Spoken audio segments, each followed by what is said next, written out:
Bismillahir Rahmanir Rahim. Alhamdulillahi Rabbil Alameen. In the name of Allah, the Beneficent, the Merciful, all praise is due to Allah, the Lord of all the worlds. We want to welcome our friends in South Africa, the United States, and around the world to this week's edition of A Conversation with El-Hajj Mauri Saalakhan. I'm pleased to be your host, coming to you once again through the Salam Media platform out of Johannesburg, South Africa. Salam Media is an online portal for humanitarian journalism. We don't just report the news, we advise you on what you can do about it. Today's topic will be a part two. And I didn't realize that when we ended the broadcast last Sunday that we were going to be revisiting this topic with our special guests in a part two conversation this soon. But I'm glad that we were able to make it happen. This will be a part two of an update on the coronavirus pandemic with our return guest, physician, scientist, Dr. Velva Bowles. I want to begin with a quick summary of last week's conversation before we bring our guest on. And Dr. Bowles, I know that you are able to see this introduction. If I make any mistakes at all, please make a note of any mistake I make and correct it for the not just for your brother Mauri Saalakhan's sake, but also for the audience. We want to make sure that when we're dealing with a subject of this magnitude, especially of this magnitude, that we have all of our facts straight. Now, the summary that I have based upon the conversation we had last week goes as follows. You made it clear, first of all, that you are not anti-vaccine. But you have a serious question, or you have serious questions about this inoculum that has been labeled a vaccine for the coronavirus. In 2022, you noted for those who intended to make a profit, the crisis has been very profitable. The pandemic has been a political football, you also noted. You stated that doctors have been under a virtual gag order. Doctors who are in a contrary position on this inoculum, or these inoculums from a number of companies, that doctors who have been in opposition or who have questioned this protocol have been under a virtual gag order. You also, you no longer have an active clinic, you noted. In fact, I meant to raise this question with you last weekend when you made that note. You no longer have an active clinic, and I was just wondering if that is by choice. So if you're comfortable in sharing that, we would like to hear your response on that question. Especially given how valuable a resource I consider you to be. You're a very valuable human resource, full of knowledge and passion around this issue. Early on, COVID-19 was misdiagnosed as a respiratory disease. You noted last week. It is not just a respiratory disease. This disease also attacks the gut. The symptoms that mattered were predetermined, you noted. And this was a major fault line in the medical response. The inoculum that the medical establishment has been pushing, message RNA, does not meet the traditional definition of a vaccine, you noted. This is an experimental protocol that's being used. You noted that there were other available proven remedies for addressing the COVID-19 threat, but these alternatives were ignored. You noted last week that we've used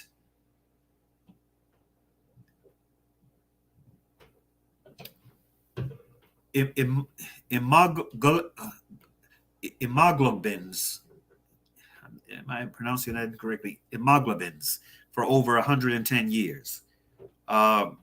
You noted that senior citizens who died in large numbers in the years 2020 through 2021 were preventable. Many of those deaths, you argued, were preventable. You referenced and recommended the expertise of a physician by the name of Dr. John Campbell in the UK, who called into question the methodology by which the inoculums had been routinely given. You also noted that companies were exempted from the customary trials that drug manufacturers normally are subjected to. And thus, there is a lot that still isn't known about the efficacy and long-term implications of these inoculums. You noted that we have the capacity to make places like schools and nursing homes safe, and you raised the very legitimate question: why didn't we do this?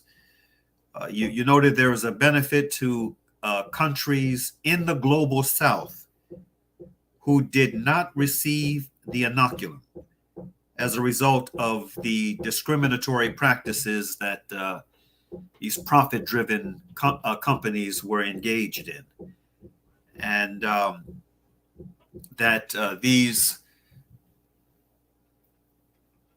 countries in the global south who, as a result, missed out on this mass distribution of these inoculums, they're in a privileged position, in your opinion, for a study on natural immunity. Let's see. You noted that prominent figures who refused the inoculum threatened the bottom line of the profiteers. And also, I wanted to raise the question with you in this conversation on mutations of the virus. We weren't able to get into that question last week because we ran out of time, but this is something that I would like to explore with you in today's conversation. But before we begin this conversation, my sister, I want us to take a step back in time to the year 2020, just a couple of years ago, when the virus had already begun to hit hard globally. I have a little piece of video that I came across a couple of days ago that I'd like for. There's a lot of excitement about because we've got results from the first vaccine against COVID-19. Pfizer has announced that its anti-coronavirus vaccine, developed in partnership with German company BioNTech, is 90% effective.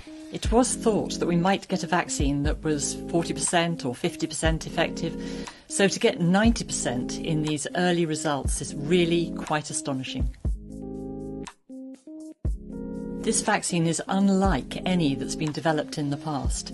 It's based on a new technology called mRNA. That's messenger RNA. So instead of using a piece of the virus or a dead virus or attenuated virus, this vaccine actually puts in the genetic code into the body, which is thought to be a lot safer.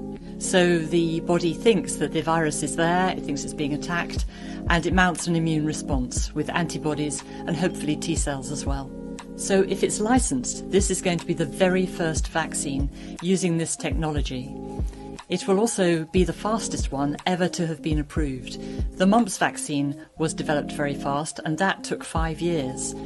This is taking less than 1 year from the lab bench through to use in humans. The World Health Organization has said that the most vulnerable people in every country must have the vaccine first, and that's going to include healthcare workers in a lot of countries. In the UK, the first priority is going to be for care home residents and the people who work there, because it's been very clear that they've been at high risk of dying from this disease. After that come the NHS workers and the over 80s, and then progressively younger and younger age groups down to the age of 50. That's the first phase, and the government scientists say that that should cover 99% of those people who are actually at risk of dying from this disease. We haven't had the full details yet from the clinical trials, so there are a lot of things we don't know. We don't know if it works differently in different age groups, for instance, and we don't know how long the effects of the vaccination are going to last. But crucially, we don't know if the vaccine is going to stop transmission of the disease. We know that it stops people becoming ill, but we don't know if it stops them becoming infected, and we don't know if it stops them infecting other people, so transmitting it to others.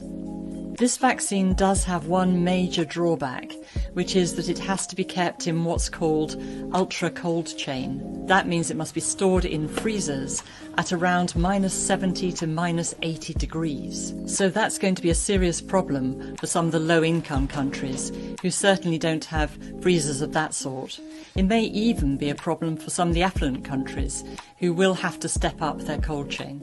Also, you need 2 doses of this vaccine 3 weeks apart.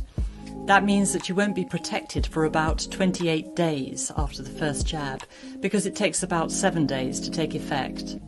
There is a lot of concern about these vaccines, simply because of the speed at which they're being developed. But the regulators have said that they will not cut corners, and that for them, safety is paramount.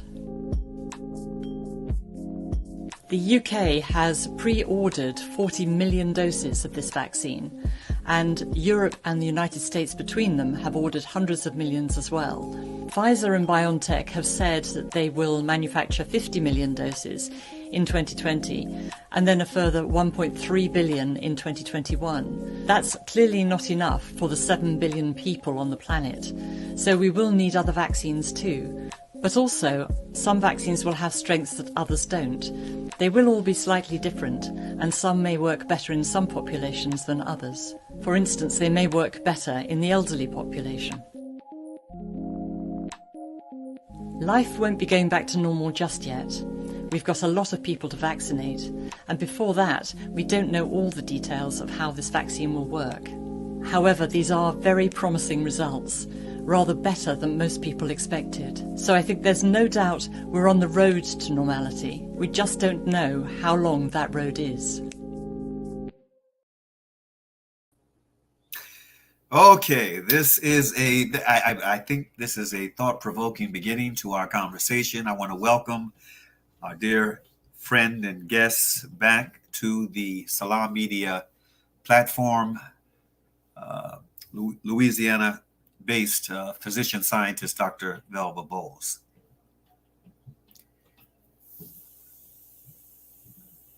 Where is she, my brother? There she is. There she is. Good afternoon. I really am glad to have seen the video that you showed. That was a very good intro.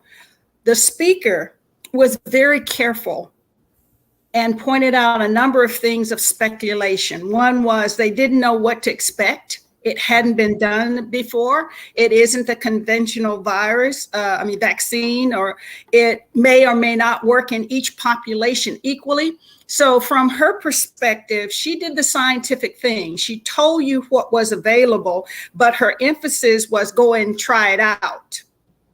I couldn't find anything in what she said that was an error, except she made it sound as if it were more ready for human, I guess you say, experimentation than really what it should have been, in my opinion. She talked about how quickly it came to be accepted by FDA approval, which I told you about the exemptions. And she mentioned the mumps vaccine took 5 years, and that was considered fast. So if one who were thinking, listened to what she was saying, nothing was false, but the emphasis was, let's get this done. The thing I would like to take away from it, since we went back to 2020, is there were other true vaccines. Novavax was one that used a traditional method of creating vaccine, as she indicated in the video, from the attenuated virus or a piece of the virus. China was using that particular technique. Actually, Israel started using that technique. It is pretty much America, United States, and United Kingdom that went so aggressive into the messenger RNA, and many don't know that it was Pfizer and Moderna that used messenger RNA, but Johnson & Johnson had a DNA. So there were two types of genetic inoculum that were pushed in United States as well as UK. And the FDA approval, as I mentioned last time, really meant exemption. They did not have to go through the normal human clinical trials to get this inoculum available or pushed for the people in the United States and UK and other industrialized countries. So when we talk about the pandemic, I want everyone to know everyone wasn't getting the same inoculum. Let's let that sink in, that Israel was giving their people something different. China was giving its people something different. Russia was giving people something different. So please don't think the only available international inoculum was the messenger RNA or the DNA. That was the one pushed by Dr. Fauci and the United States. And the reason that I think it was pushed by those groups is this experimental inoculum was developed by NIH and used by some of the cancer centers as an experimental method against cancer. They use the, as we call, vehicle of transmission or inoculation. And this was straight away put into the public. I call it the world's biggest experiment known to man. And I think I mentioned to you that the WHO, Tedros, he never took the vaccine. Now, here's a person who declared pandemic, the person who was very much in league with getting the messenger RNA and DNA inoculum, who did not follow through with himself. So if you pause for a minute and think about that, he didn't acknowledge having any fears, or his reasoning was his people didn't have it available, and therefore he didn't feel that he should take it because of his position. It may look like favoritism. And I said, that's a nice little escape, not to have to address the scientific question marks that so many others have. So yeah, I think it was a very good presentation. And what was presented was in fact factual, but it was incomplete. And I was taught that a half-truth is more difficult to refute than a flat-out lie. So I hope I addressed what you were interested in as far as 2020, or did you want more detail? Well, I felt that was a very good starting point. And, you know, it doesn't surprise me that your assessment of that short video was and is as it is. I too, and I'm not a scientist, but I too, based upon what limited information I have, felt that was a carefully modulated presentation on what was being introduced to the public as a possible remedy for this pandemic, but, you know, being careful not to go too far in making promises. and emphasizing the fact, and I thought this was quite poignant that she emphasized the fact that this was in fact an experiment. Without using that terminology, we don't know. She said that 4 times in that short presentation.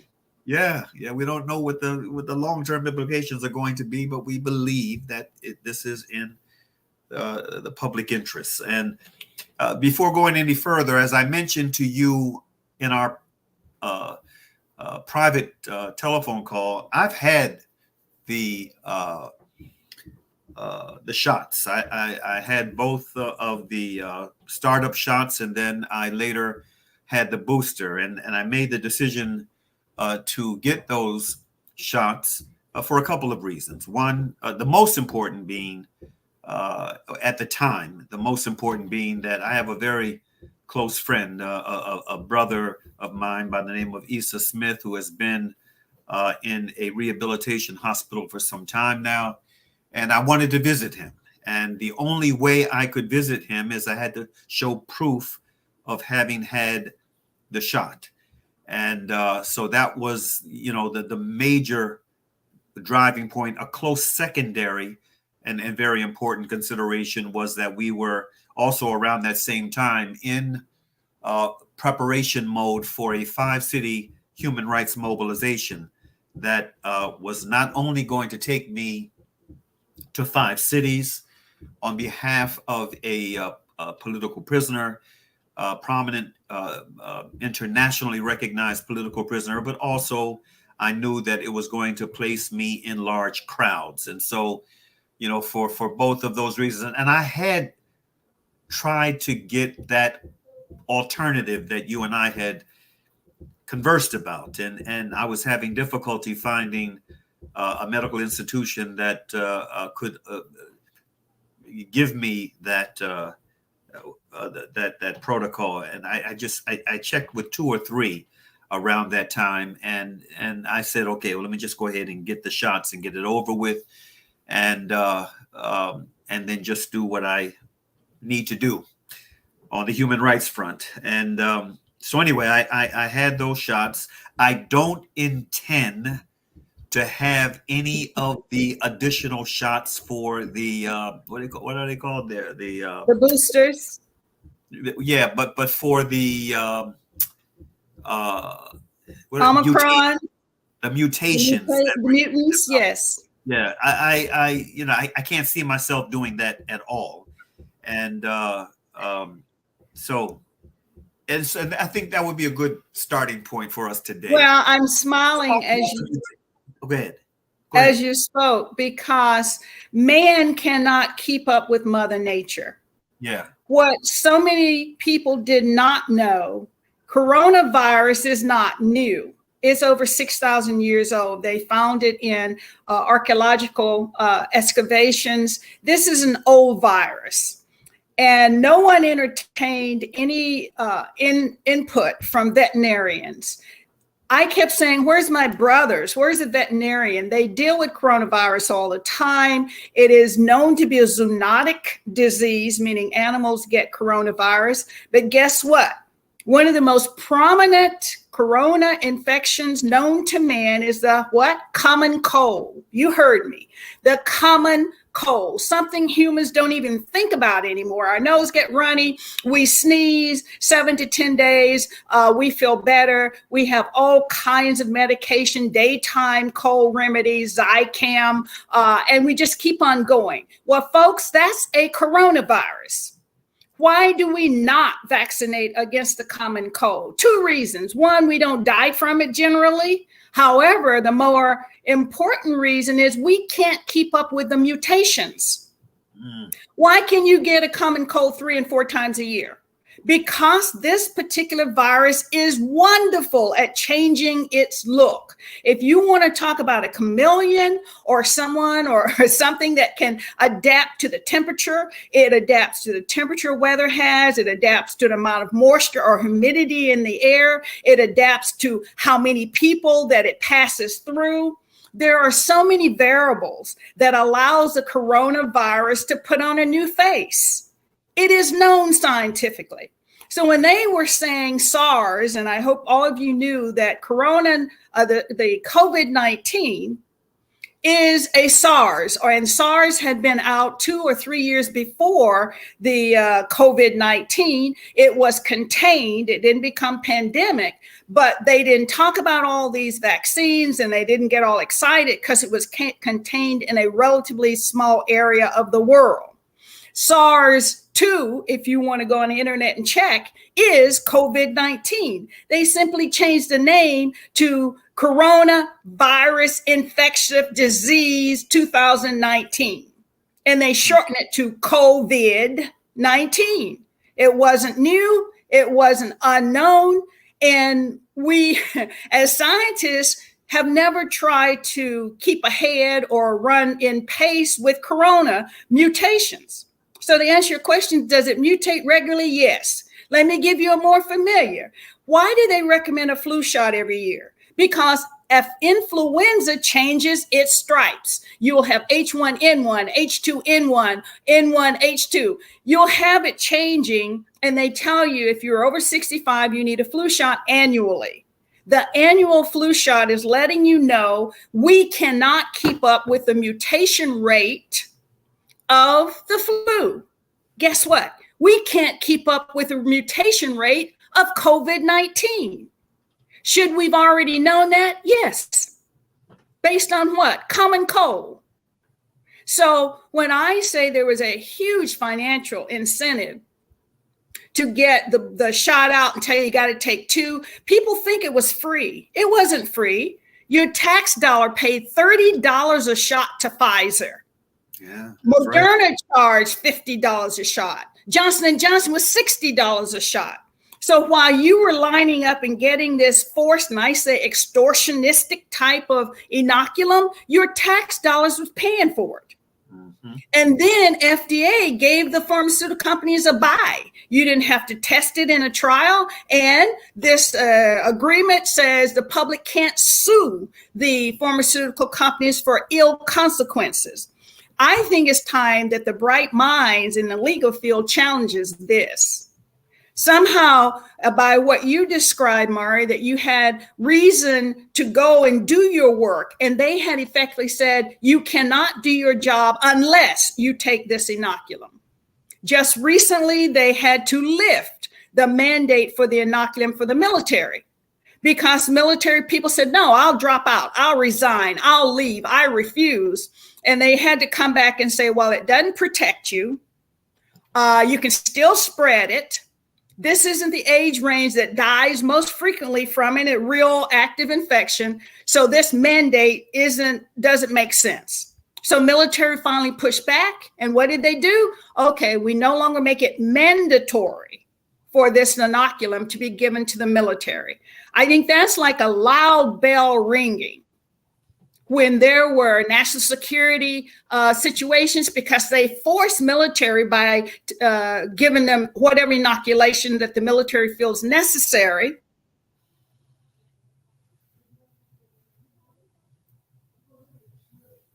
Okay, you froze up there, my sister.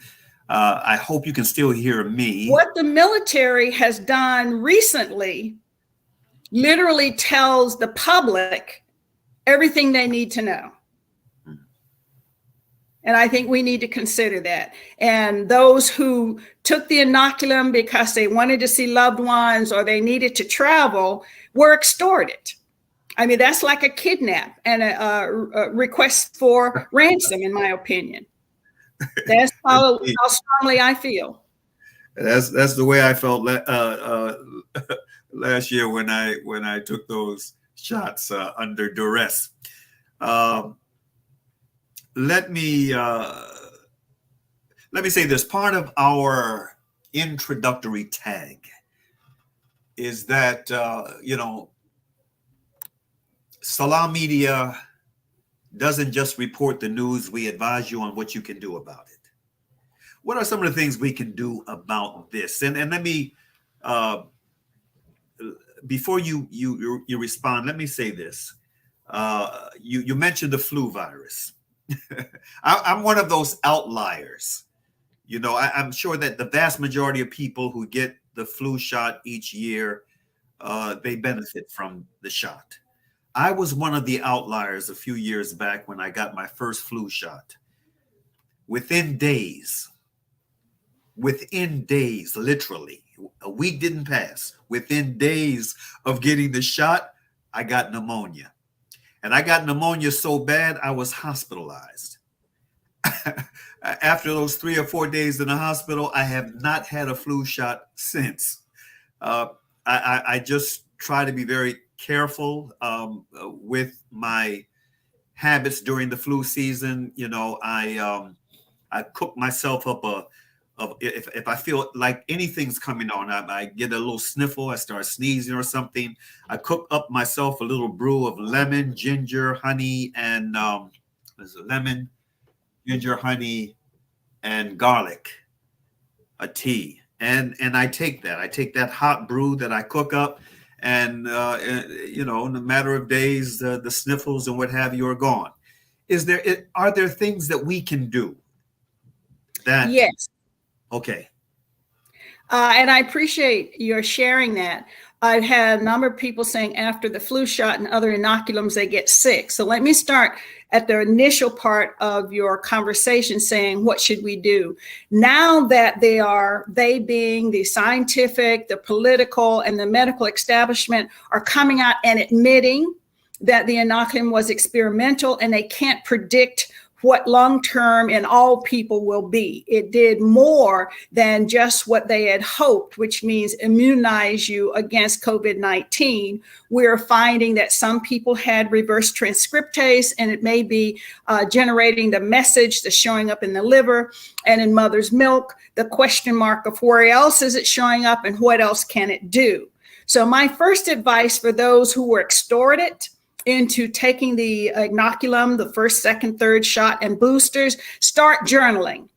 It is imperative. If you look at the Vietnam War and Agent Orange, the Army and military denied anything for 30 years. And then they came back and acknowledged that the chemical that Dow and Monsanto had was the most poisonous agent known to man. And those surviving veterans now could apply for benefits, but they took 30 years, which to me is a whole generation. So for my helping those veterans get those benefits, it was easiest for those who had documented, those who had talked about wife miscarriages or child born with spina bifida, or if they described rashes and different kind of urogenital difficulties. This was the first chemical known to adversely affect a male's ability to procreate. Usually it's the woman because she carries the eggs, but this chemical was so potent that it could actually adversely modify the scrotum and the gonadic production of sperm. So why am I doing that as an analogy? Here we are in another situation, fully experimental. And if you're just listening to what people say and they say, oh, you don't have long haulers, or you don't matter.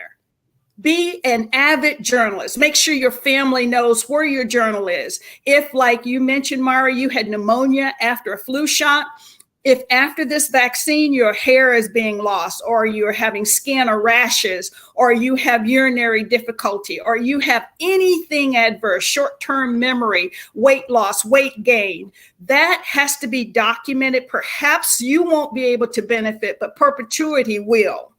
That I saw what the government does to protect companies like Monsanto and Dow.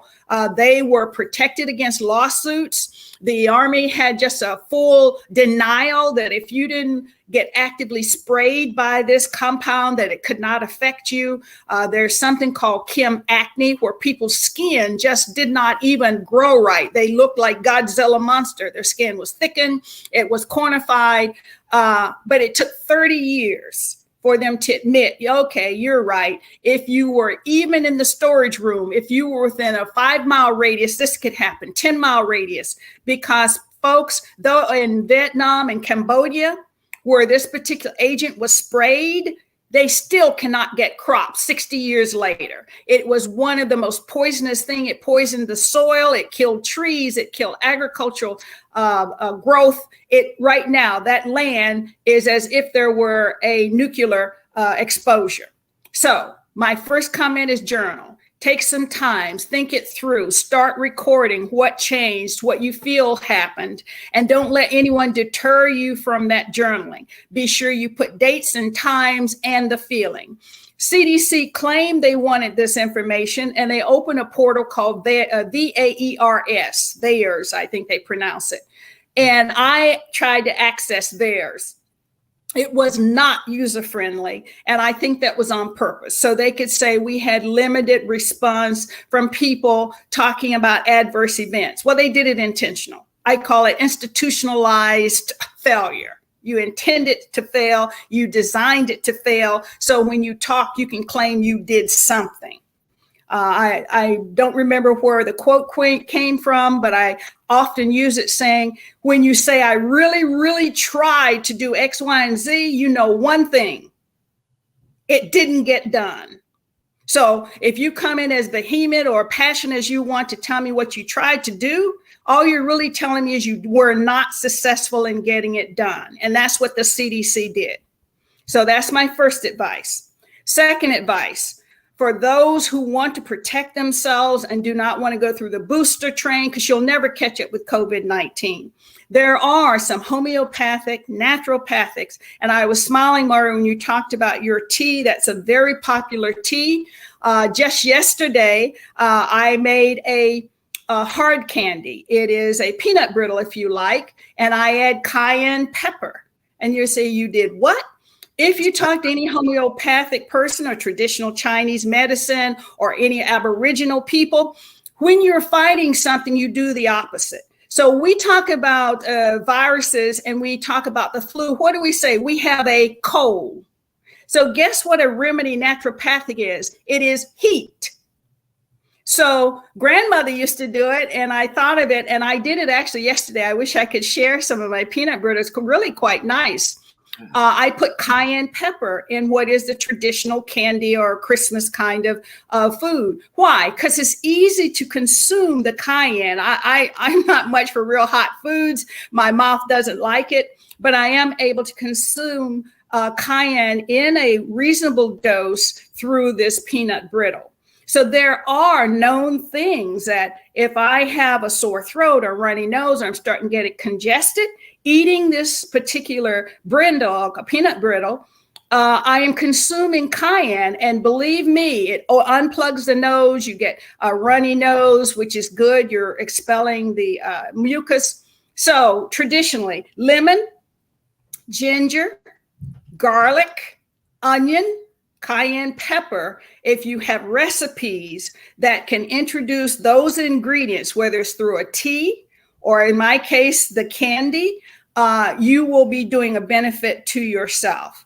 They're now asking that you start wearing the mask again. And people keep saying, what the mask doesn't say?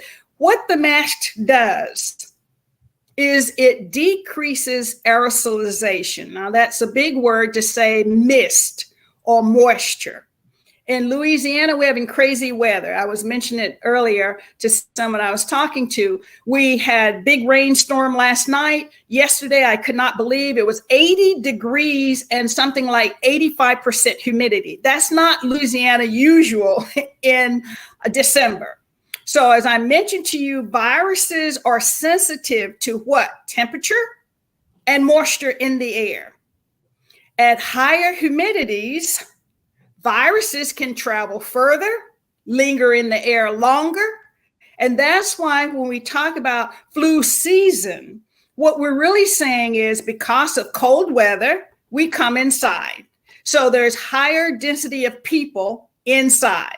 And when you're inside, it's more of a captive environment. And unless you have a good filtration system, they tried to institute that homeowners should change the filter on their heating units once a year, usually New Year's Eve or first day of the year. If you are not one of those who regularly change your filter, the filters we have in the most homes are not HEPA filters. And it can concentrate rather than eliminate some of the agents which are bad. Let's say you have cooked something like fish or onions, and the next day you walk in from outside and you can still smell it. That's what we mean by aerosols. The smell that lingers is what is hanging on the moisture in that air. It's what is hanging on the oil residue on your kitchen cabinets and so forth. So when we talk about washing things down, and if you notice in China and other places, the men in white suits had these spray guns and they're spraying sidewalks and they're spraying buses. They are trying to eliminate what provides lingering residual space for viruses. So keep in mind, if in your home you have many people, especially generational, grandma all the way down to newborn, if you're in charge of keeping things safe, it's not just sanitizing your hand, but wearing a mask decreases the population of aerosols. Keep that in mind. I'm not keeping you from getting infected. I'm not saying it protects you from getting it. I'm saying you are decreasing the aerosolization. So if you go to a public place and there are people unmasked, you are being exposed to an increased aerosol environment. Now, when I mentioned last time, could America do more? Absolutely. America has the technology and the ability to install the appropriate filtration systems. You do not have to be exposed to increased aerosolization in a restaurant. To put a burden on the restaurant owner to install such filtration is ridiculous. If CDC, WHO, Public Health Service intended to allow the Americans to return to the quote pre-COVID situation, they should have donated and installed virus filtering systems in public places. That would be train stations, bus stations, motor vehicle stations, hospital lobbies. And that way the people could have a more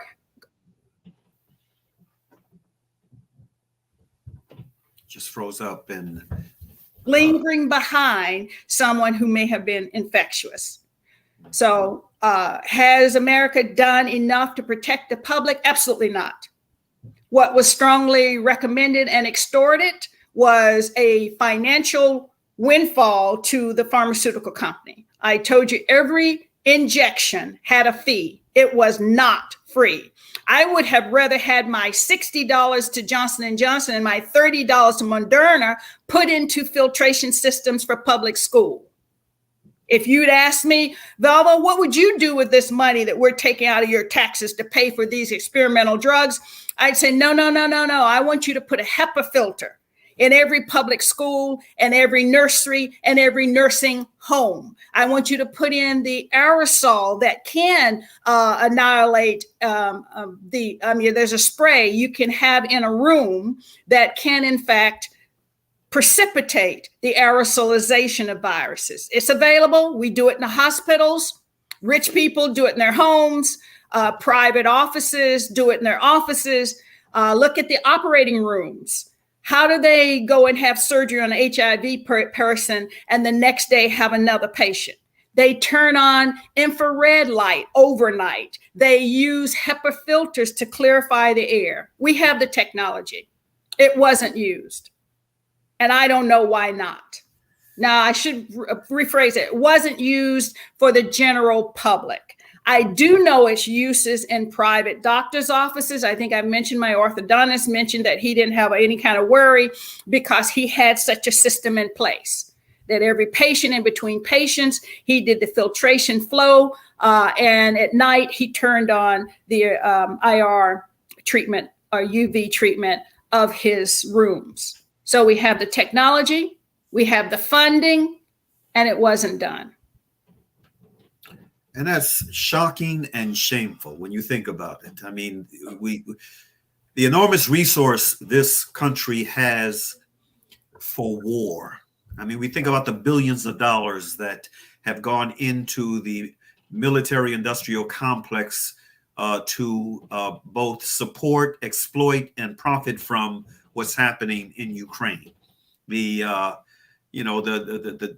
drone warfare that's being perpetrated against countries in the global south. And how much is just one bomb, one of these bombs used to take the lives of innocent people who, have no knowledge whatsoever of, the foreign policy disputes between nations. And but these are the folks who are being victimized by, these multi-million-dollar bombs. We have all of this money that we pour into, just murderous warfare, but we can't designate money for infiltration systems, for schools, for, nursing homes, and for other institutions of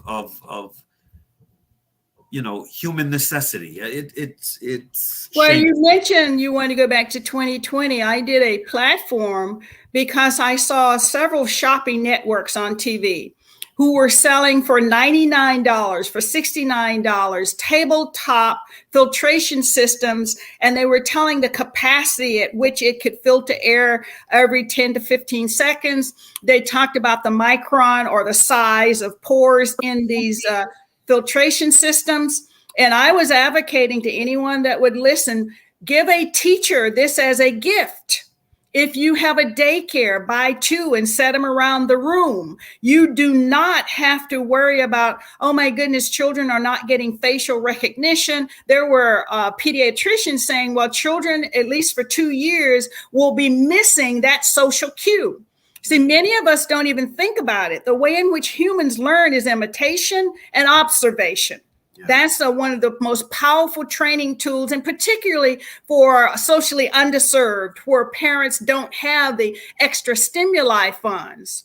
So if you put a mask on, the child doesn't see your full facial expression.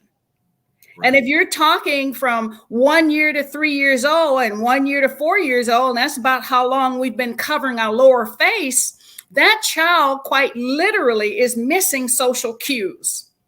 The question no one can answer, can they get it back? See, we should have had an urgency to protect what we already know rather than sacrificing it for finance. That's right. That if they had put in the special filtration system in all nursing homes and all daycare centers, let that population be your target. I advocated for a Christmas gift, for a birthday gift, for just I love you school. Go and buy the tabletop filtration systems.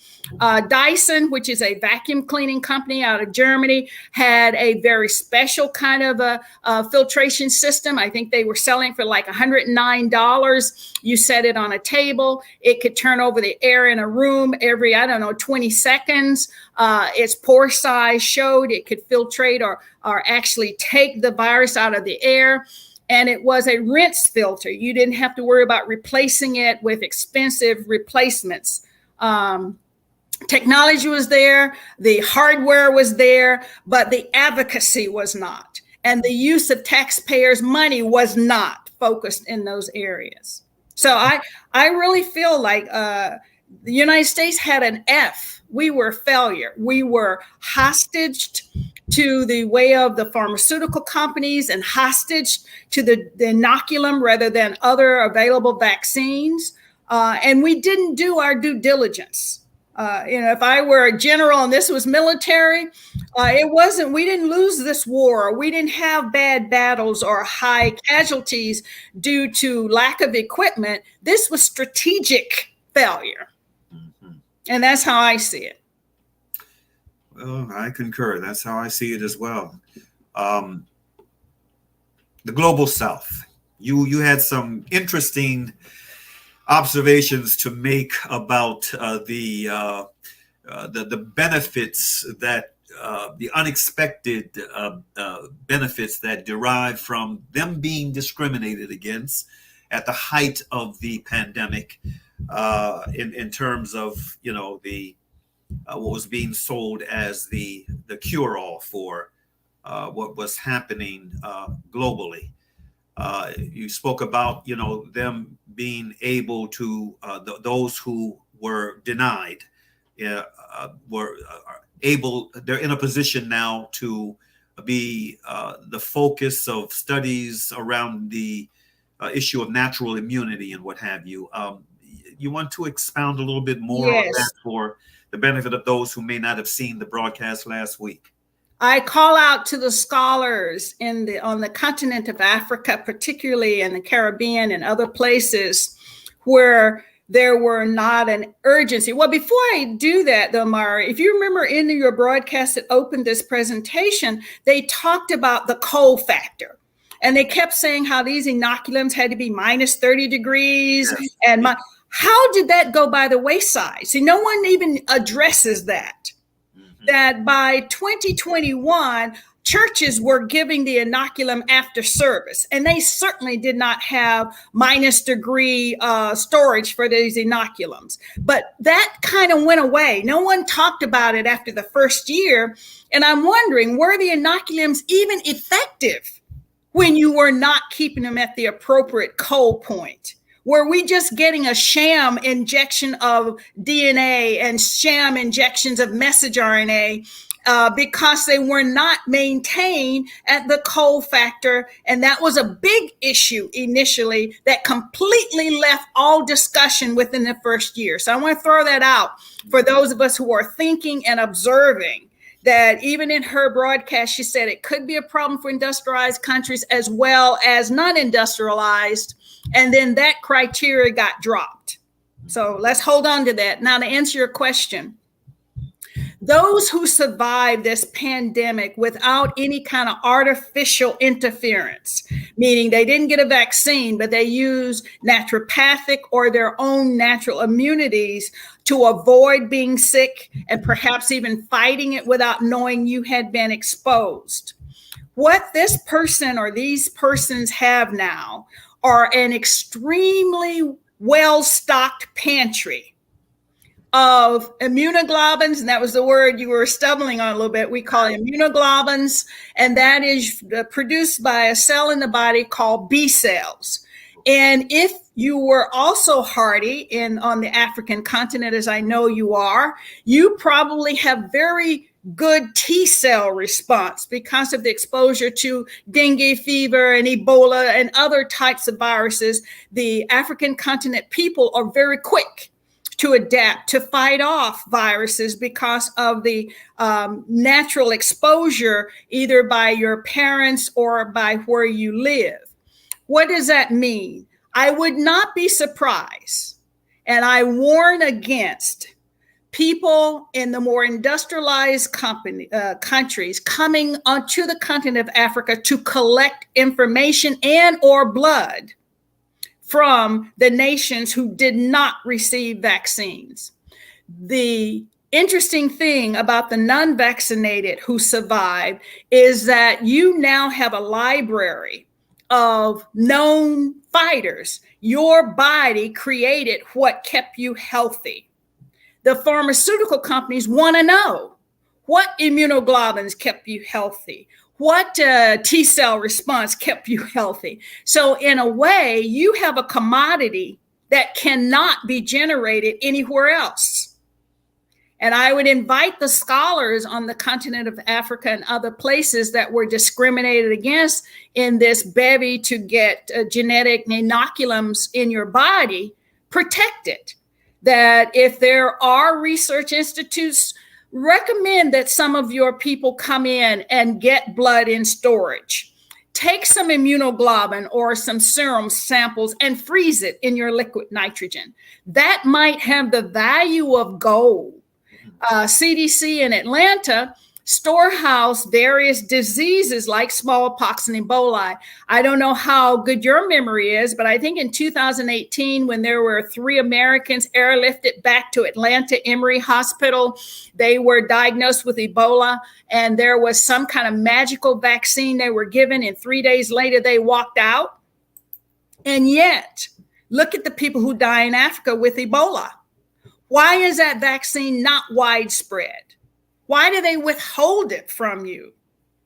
So if that is the type of game, perhaps you should bank your own information. And you should, because I predict in the next 5 to 10 years, It will become a commodity of value. And the colonialization or the aristocratic nations will be coming to harvest. Did you hear what I said? Harvest what you have and you got by default. They meant to deny you, but rather you may now be the savior. Interesting. One last question, and then you can conclude this, because we are at the end of our broadcast, just have about 3 minutes left. This last question, and then you can, in responding to this, also whatever final thought you want to make, please do. Just curious to know if you are no doubt very much aware of the fact that Cuba has been this remarkable and very dignified symbol of independence, despite everything that has been thrown against it to break this country. You know, the embargo that's been going on for decades, and the various the many things that the U.S. and its allies do against this remarkable nation state. And one of the things that is so outstanding about Cuba is their medical corps that they send to different parts of the developing world to help nations that need their help. I mean, just a remarkable nation state. Now they came up with their own response to the COVID pandemic, and from what I've read, they've been rather successful with it. Do you know anything about? I certainly do, and I was on my soapbox and beating on the drum, congratulating and asking the HBCUs, medical schools, please model what Cuba is doing. Let me quickly tell you what was so celebrating. They told medical students, which are obligated to do a certain amount of community service in every program I know of, and they told them, it gave them pairs off, and they gave them neighborhoods and told them, this is what you need to finish this rotation. And usually med school rotations are 1 month, sometimes 8 weeks. And their obligation was to knock on doors, identify persons in the place they were visiting, whether or not they had COVID or any symptoms. This was like an army. You can imagine an anthill that these students were diligent because they wanted to get their degree. They were tasked to do this. Someone had to sign off to say, yes, you did a good job. You passed your rotation. This is the mindset. It's not, oh, well, I got to go do it. They went out with tenacity. And they identified people at risk. They were there before they got sick enough to go to the emergency room. Their documentation showed their clinical skill learned to date. It wasn't just a passive survey. It was medically trained personnel getting data. And the data garnered was something hospitals could work on. If it were a GI complaint in these persons in this neighborhood, that's what they worked on. They didn't say a respiratory disease. So they actually practiced medicine. They sent people skilled in interview and clinical assessment to garner data to know how to help the people. So to strategically, A+. For mounting action, A+. So I don't know what vaccines they had. I don't think they were using genetic modified inoculums, but the strategy, I say, I am so excited and wished that we Black people in America could take note and save our own. Well, I couldn't think of a better way to end this conversation, my sister. I want you to know how much your brother Mauri Saalakhan appreciates you. And inshallah ta'ala, God willing, we're going to have you back. It's just the truth you're responding to. Yeah. I mean, I'm speaking what is the truth, and I take very little credit for this. When people of action hear the truth, they respond to it. Yes, indeed. Okay. May God bless the rest of your day. Thank you very much, Dr. Velva Bowles, for this beautiful conversation. I know that everyone who has seen this live and those who will see it later have and will appreciate it. Thank you. Thank you for having me. All right, folks. We are at the end of this broadcast. As is typical, we want to end with a verse from the Quran that should be a reminder to us all in the Arabic original and in its translated meaning. Bismillahir Rahmanir Rahim wal Asr. Innal insana lafi kusr. Illa alladhina amanu wa amalu salihati wa tawasaw bil haqq wa tawasaw bis sabr. In the name of Allah, the Beneficent, the Merciful, by the token of time through the ages, surely humanity is in loss, except those who believe and do good, and exhort one another to truth, and exhort one another to patiently persevere. Peace be unto you. Assalamu alaikum.